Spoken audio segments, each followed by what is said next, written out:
공존한다고 생각합니다. 왜냐하면 개혁신당으로 이번 대선을 완주하더라도 당장 내년에 지방선거가 있잖아요. 근데 지방선거에서 특히 단체장의 당선자를 내기는 현실적으로 어려운 거고, 지방의원도 그 소선거구제를 채택한 광역의원 당선자는 어려울 거고, 네.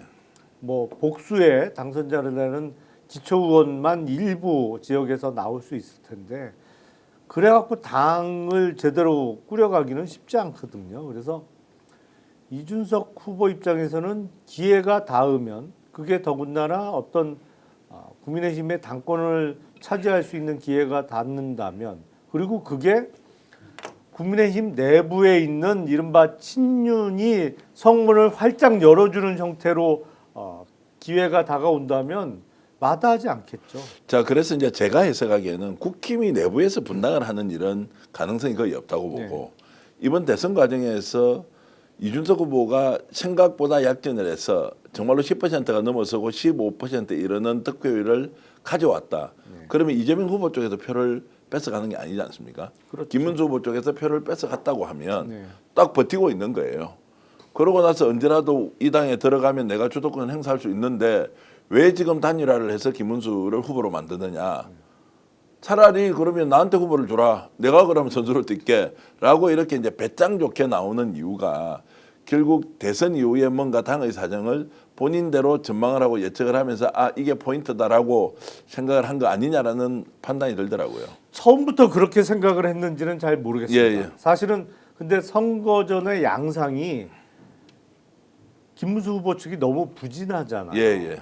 근데 이렇게 흘러가는 거 보니까 판세를 보고 그런 생각을 가졌을 수 있죠. 예.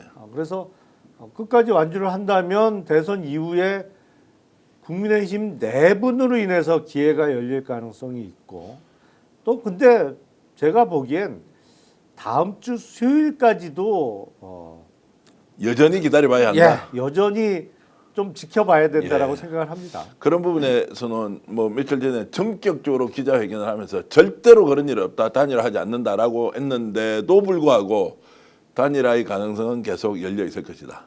뭐 마지막 그 25일까지 이제 투표지에 이름이 인쇄되기 전까지.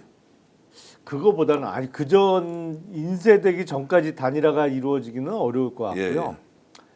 아마 마지막 TV 토론이 27일 화요일에 있습니다. 그래서 마지막 TV 토론까지는 다 하고 그리고 사전 투표가 목요일, 금요일 실시되기 때문에 화요일 날 끝나는 TV 토론 끝에 수요일 날 단일화를 하면 최대한 대선 주자로서 어떤 누릴 수 있는 건 다 누리고 그리고 사전 투표 직전에 단일화를 통해서 또 최대한 받아낼 수도 있는 기회가 아직은 남아 있기 때문에 물론 꼭 된다라고 장담을 하기는 어렵습니다만 단일화 여부는 수요일까지는 좀 지켜봐야 되지 않을까. 여전히 가능성이 있다고 이제 전망을 한다면 가능성이 좀 적긴 하지만 단일 후보는 누가 됩니까?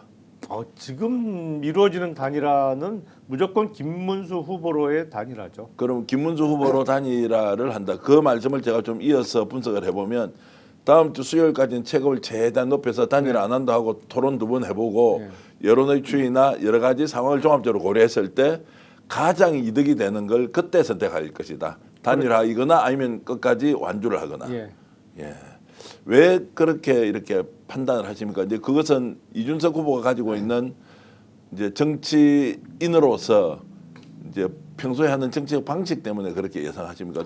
국민들 상대로 단일화 절대 없다고 했는데 단일화 여전히 할 가능성이 있다라고 하는 이 부분이 너무 이제 표리부동한 것이지 않습니까? 그래도 그렇게 전망하시는 이준석 독특한 캐릭터 같은 게 있습니까? 아니 일단 단일화가 이슈화된 과정을 좀 보세요. 왜냐하면 계속 안 한다 했지만 이런저런 국힘 쪽의 제안도 들어갔고 그리고 평소에 정말 그토록 싫어하던 그건 서로 싫어하는 관계니까요. 안철수 의원이 학식 먹으러 갔잖아요. 단일화 논의하러. 그 상황이 어떻게 만들어졌겠어요. 애시당초의 단일화에 대해서 정말 칼같이 끊고 절대 안 한다, 가능성 제로라고 확실하게 확신을 심어줬으면 그런 모습이 연출이 안 되죠, 사실은. 네. 안철수 의원이 안 될 거 뻔히 알면서 뭐 하려고 찾아가겠어요? 평소에 사이도 안 좋은데. 그거는 제가 보기엔 공개적으로 안 한다고 얘기는 했습니다만 물밑에서 이루어지는 접촉 과정에서는 여지를 좀 주고 어떤 측면에서는 유인을 한 측면도 있지 않을까라는 생각이 듭니다. 네. 근데 그 과정에서 이준석 후보는 정치적인 이득은 최대한 많이 뽑아냈죠. 네. 본인에 대해서 사과도 다시 한번 받아냈고 그때 징계한 거에 네, 대해서. 그리고 누가 봐도 단일화에 목을 매는 거는 국민의힘으로 비춰졌고 그리고 본인이 이 판을 주도하는, 본인만 오케이 하면 되는 단일화. 네. 근데 본인이 노하는 모습, 그리고 이 사람 저 사람 평소에 본인과 사이가 안 좋았던 사람도 찾아와서 읍소하는 모양새를 만들어냈잖아요. 네. 그러니까 본인의 정치적 위상은 최대한 높였죠. 이른바 정치적 장사는 톡톡히 했습니다. 네. 그런데 예를 들어서 다음 주 수요일 날 단일화하는 게 정치적으로 더 남는 장사가 되는 판이 만들어진다면 안 하겠어요, 그거를? 알겠습니다. 제가 이제 이준석 후보가 요즘 보이는 행태에 대해서 과거에 제가 이해하고 있던 것과 워낙 다른 일이 많이 생겨서 굉장히 조심스럽게 저도 예의주시하고 있는데요.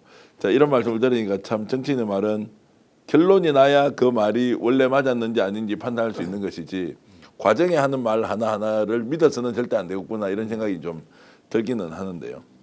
실제로 지금 이준석 후보가 주도를 하고는 있거든요. 자, 단일화 주도를 하는데 그 힘은 어디서 나옵니까? 이준석 후보가 어떻게 보면 비호감도 1위 정치인인데 돼버렸습니다. 그럼에도 불구하고 이런 것들을 끌고 이제 갈 수 있는 힘은 어디에서 나오는 거죠? 나이도 젊고 연륜도 좀 약한데 다선도 아니고. 그건 물론 이준석 후보가 어떤 정치적인 술수 내진 트릭에 워낙 능한 것도 있죠. 네. 그 힘도 있습니다만 그런 상황이 만들어진데 더 큰 원인은 국민의힘의 무능이죠. 네. 사실은 이게 전략도 없고 이 소수 후보한테 끌려다니는 모양새가 만들어질 수밖에 없는 상황을 국힘이 만든 거예요. 예. 제대로 선거를 치르려면 적어도 몇 달 전에 아무리 양보를 하더라도 4월 4일 헌재에서 윤석열에 대한 파면 선고한 직후라도 윤석열 김건희를 끊어냈어야 됩니다. 네. 그걸 못했잖아요. 그리고 막판까지 엉뚱하게 후보 교체한다고 새벽에 소란까지 피웠단 말이에요. 오늘 방송 어떠셨습니까? 마음에 들었다면 구독, 좋아요로 스픽스를 응원해 주십시오. 여러분들의 구독, 좋아요는 가장 큰 힘이 됩니다. 스픽스 구독, 좋아요.